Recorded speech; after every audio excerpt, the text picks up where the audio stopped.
بسم اللہ الرحمن الرحیم۔ صرف 5 منٹ کا مدرسہ قرآن و حدیث کی روشنی میں آئیے صرف 5 منٹ ہم اسلام کے ساتھ بتاتے ہیں۔ 6 شوال المکرم، پہلا عنوان اسلامی تاریخ، حضرت جمیلہ بنت سعد بن ربیع رضی اللہ تعالی عنہم۔ حضرت اسد اور ان کے والد حضرت ربیع ایسے 2 انصاری صحابی ہیں جو جنگ احد میں حضور صلی اللہ علیہ وسلم کی حفاظت کرتے ہوئے شہید ہو گئے۔ اس وقت حضرت سعد کی بیٹی جمیلہ بنت سعد پیدا نہیں ہوئی تھی۔ سعد کے انتقال کے بعد ان کی بیوی نے آ کر شکایت کی کہ سعد کے بھائی نے میراث کا مال لے لیا اور سعد کی دونوں بیٹیوں کو اور مجھے کچھ بھی نہیں دیا۔ اس پر اللہ تعالیٰ نے میراث کی تقسیم کے بارے میں آیت نازل فرمائی، جس میں اللہ تعالیٰ نے بیویوں اور بیٹیوں کو بھی مال وراثت کا حقدار بتایا ہے۔ اسلام کے قلب کسی مذہب یا سماج میں عورتوں کو میراث میں حصہ دینے کا رواج نہیں تھا۔ جمیلہ بنت سعد کی والدہ علم الفرائض کے نزول کا سبب بنی۔ ایسے دیندار ماں باپ کی بیٹی حضرت جمیلہ بھی بہت ساری خوبیوں کی مالک تھیں۔ آپ عالمہ، فقیہہ اور قرآن کی حافظ تھیں۔ علم الفرائض سے خوب واقف تھیں۔ اپنے گھر میں بچوں کو قرآن پڑھاتی اور ساتھ ہی آیت کا شان نزول بتاتی تھیں۔ طلبہ ان سے آ کر استفادہ کرتے۔ ایسی عالمہ فاضلہ صاحبہ کی اولاد بھی علم سے معمور تھی۔ حضرت خارجہ بنت زید رضی اللہ تعالی عنہما ان کے بیٹے ہیں جو مدینہ منورہ کے 7 بڑے فقہاء میں سے تھے۔ دوسرا عنوان حضور صلی اللہ علیہ وسلم کا معجزہ، حضور صلی اللہ علیہ وسلم کی دعاؤں کا اثر۔ ابن ماجہ 117 حضرت ابو لیلہ فرماتے ہیں، حضرت علی رضی اللہ تعالیٰ عنہ ٹھنڈی میں گرمی کے کپڑے پہنتے تھے اور گرمی میں ٹھنڈی کے۔ میں نے ایک دن ان سے پوچھا تو حضرت علی رضی اللہ تعالیٰ عنہ نے فرمایا، خیبر کے دن میری آنکھیں درد کر رہی تھیں۔ ایسے وقت میں رسول اللہ صلی اللہ علیہ وسلم نے مجھے بلا بھیجا تو میں نے کہا، حضور میری آنکھیں درد کر رہی ہیں۔ اس وقت حضور صلی اللہ علیہ وسلم نے میری آنکھوں میں اپنا تھوک مبارک لگایا اور دعا کی، یا اللہ تو علی سے گرمی اور سردی کو دور کر دے۔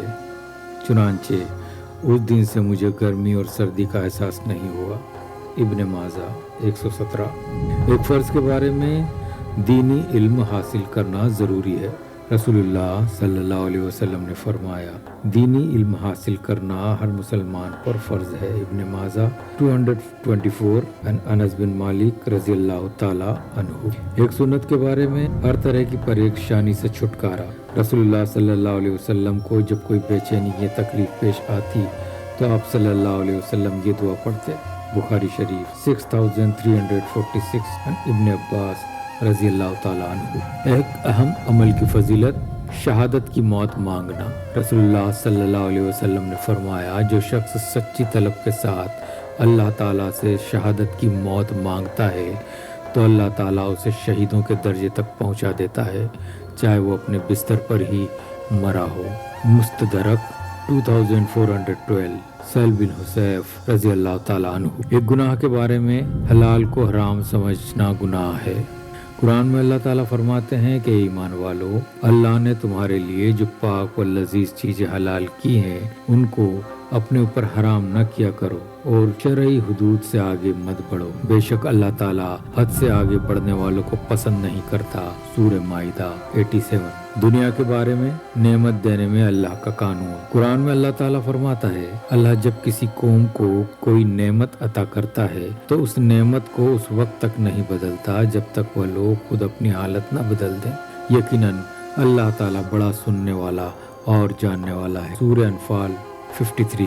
آخرت کے بارے میں، قیامت کن لوگوں پر آئے گی؟ رسول اللہ صلی اللہ علیہ وسلم نے فرمایا، قیامت صرف بدترین لوگوں پر ہی آئے گی۔ مسلم شریف 7402 ابن مسعود رضی اللہ تعالیٰ عنہ۔ خلاصہ، جب تک اس دنیا میں ایک شخص بھی اللہ کا نام لینے والا زندہ رہے گا اس وقت تک دنیا کا نظام چلتا رہے گا، لیکن جب اللہ کا نام لینے والا کوئی نہ رہے گا اور صرف بدترین اور برے لوگ ہی رہ جائیں گے تو اس وقت قیامت قائم کی جائے گی۔ طب نبوی سے علاج، بخار کا علاج۔ حضرت ابن عباس رضی اللہ تعالیٰ عنہ فرماتے ہیں کہ رسول اللہ صلی اللہ علیہ وسلم نے صحابہ کرام رضی اللہ تعالیٰ عنہم کو بخار اور دوسری تمام بیماریوں سے نجات کے لیے یہ دعا سکھائی۔ اس کا ترجمہ یہ ہے: میں اللہ کے نام سے شروع کرتا ہوں جو بہت بڑا ہے، میں اس اللہ تعالیٰ کی پناہ مانگتا ہوں جو بہت عظمت والا ہے، ہر جوش مارنے والی رگ کی برائی سے اور آگ کی گرمی کی برائی سے۔ ترمذی شریف 2075۔ نبی کریم صلی اللہ علیہ وسلم کی نصیحت۔ رسول اللہ صلی اللہ علیہ وسلم نے فرمایا، جب تمہارے یہاں کوئی ایسا شخص نکاح کا پیغام دے جس کے دین و اخلاق سے تم مطمئن ہو تو اس سے نکاح کر دیا کرو، اگر تم نے ایسا نہیں کیا تو زمین پر زبردست فتنہ و فساد پھیل جائے گا۔ ترمذی شریف 1084۔ عن ابی ہریرہ رضی اللہ تعالی عنہ۔ آپ اس عبادت چینل کو سبسکرائب کریں، شیئر کریں، بیل آئیکن کو دبائیں تاکہ ہر روز آپ کے پاس ایک نیا ایپیسوڈ کا لنک پہنچ سکے۔